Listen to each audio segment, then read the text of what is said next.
Martino. Sa vulgarisation est d'une grande clarté. La controverse adore Richard. C'est comme ça.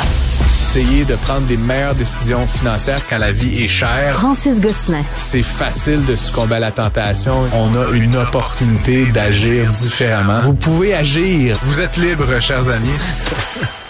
Alors, tu veux me parler de greenwashing, hein, cette stratégie utilisée par certaines entreprises pour paraître plus vertes qu'elles ne le sont vraiment. Oui, effectivement, Richard. Puis là, je te parle de ça parce qu'il y a aujourd'hui Dr Keurig là, qui a été, qui a convenu d'une entente là, pour payer 1,85 million de dollars à ses clients canadiens parce qu'elle a tout simplement menti, en fait. Tu sais, c'est une machine à café qui utilise des pods, comme on les appelle, des petites capsules. Dr Keurig faisait valoir là, que c'était recyclable et qu'évidemment, on pouvait récupérer là, l'ensemble du matériel là, qui n'était pas le café. Et en fait, c'était de la pure fabulation et rien de là-dedans n'est vraiment recyclable. Donc, ça se retrouvait entièrement au poubelle. Donc, c'est quand même une drôle de manière là, d'approcher la communication, j'aurais envie de dire. Donc, ils ont accepté là, de payer pour ça. Donc, les gens qui ont une preuve d'achat d'une machine Keurig peuvent obtenir... il n'y a même pas besoin d'avoir de preuve d'achat. Ils peuvent obtenir 50 $ de la part de la compagnie pour se faire pardonner son Écoute, offense. est-ce que c'est toutes les capsules de café qui ne sont pas recyclables? Parce que moi, j'ai une espresso à la maison et ça vient avec le petit sac vert, puis je mets les capsules qui sont utilisées dans mon petit sac vert, on dit qu'on peut mettre ça au recyclage. Je suis en train de me faire enfiroiper, moi, là, quoi. Non, en fait, Richard, puis c'est la raison, je pense, pour laquelle Keurig là, voulait à ce point marteler qu'elles étaient, parce que le standard de l'industrie, comme tu viens de le dire, c'est Nespresso, les petites capsules, notamment avec de l'aluminium.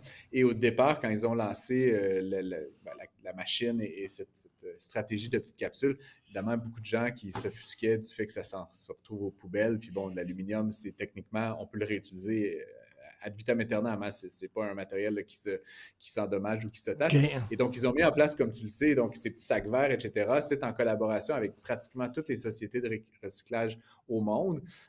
Moi-même, je le fais, toi aussi, manifestement. Beaucoup de gens que je connais utilisent les sacs verts, tu mets ça directement dans le recyclage, puis Nespresso s'occupe de les récupérer puis de les traiter. Malheureusement, il y a un grand nombre de citoyens qui n'utilisent pas les sacs verts.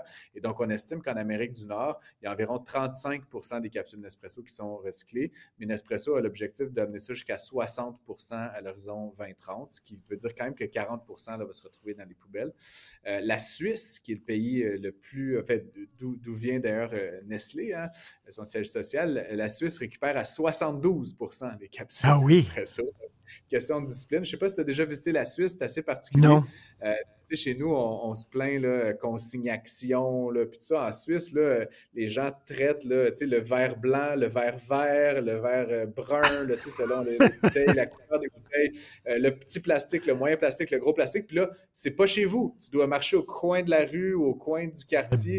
Chez nous, on qu'il faut aller chercher notre courrier au coin de la rue. Là. Les Suisses se baladent avec 3-4 sacs de bouteilles de verre et de bouteilles de plastique de couleurs différentes. Puis c'est mis donc ensuite dans les bons compartiments. Donc les Suisses, c'est vraiment un peuple, comme on le sait, souvent très, très, très organisé. Et ça transparaît là, dans le fort taux de recyclage de leurs capsules Nespresso. Écoute, tu dis ils ont menti délibérément. Puis ça me fait rire. Je veux dire, en 2025, tout se sait. Tout se sait. Comment une entreprise peut mentir en pensant ils ne sauront pas? C'est certain que ça va sortir à un moment donné.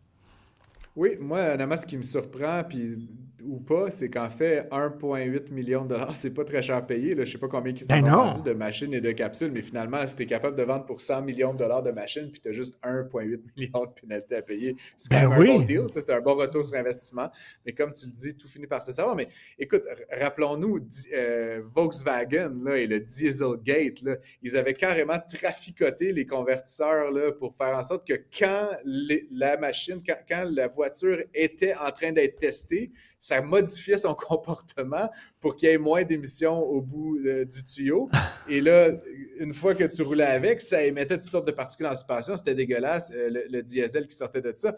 Ils avaient consciemment, les ingénieurs chez Volkswagen, consciemment développé une stratégie pour tricher contre les examinateurs, notamment de l'EPA aux États-Unis. Donc, c'est pas d'hier la veille là, qu'on justement, on fait... Je ne sais pas ce qui est pire entre inventer un module qui triche à l'examen ou juste faire du marketing qui est mensonger. Là, ben oui. J'ai l'impression que Volkswagen était quand même un petit peu pire. Là. Écoute, rapidement, là, ça c'est une bonne nouvelle. Un premier médicament pour ralentir l'Alzheimer qui a été approuvé par Santé Canada.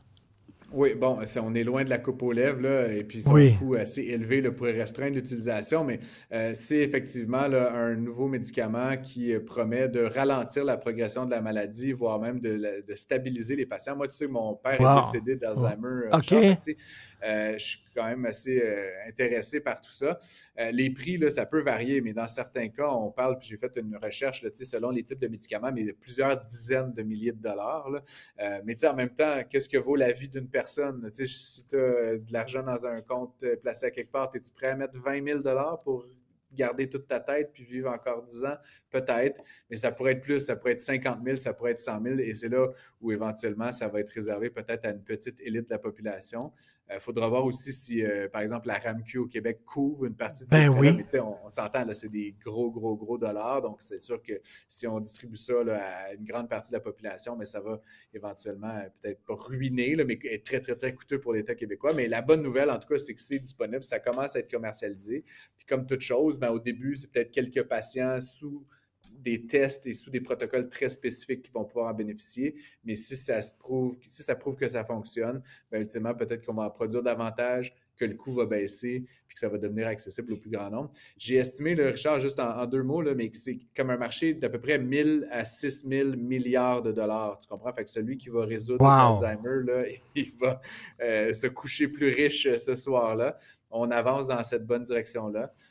Mais est-ce que l'État québécois va être assez riche parce qu'on sait que la population vieillit à la vitesse grand V, de plus en plus de gens vont souffrir d'Alzheimer au Québec, mais on vient toujours à ça. Est-ce qu'on a les moyens de soigner tout le monde?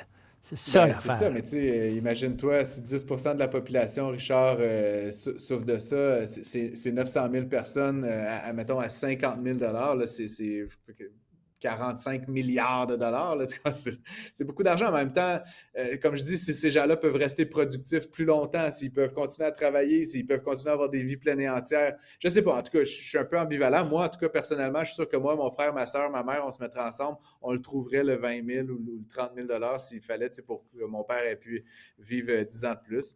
Mais après, c'est chaque ménage, chaque famille. Puis comme je dis souvent, ces médicaments-là, malheureusement, ça reste réservé pour l'élite qui a les moyens de se les payer. Mais ça va dans la bonne direction. Donc, je pense qu'il faut s'en réjouir, certainement. Merci beaucoup, Francis. À demain. Salut. À demain, Richard.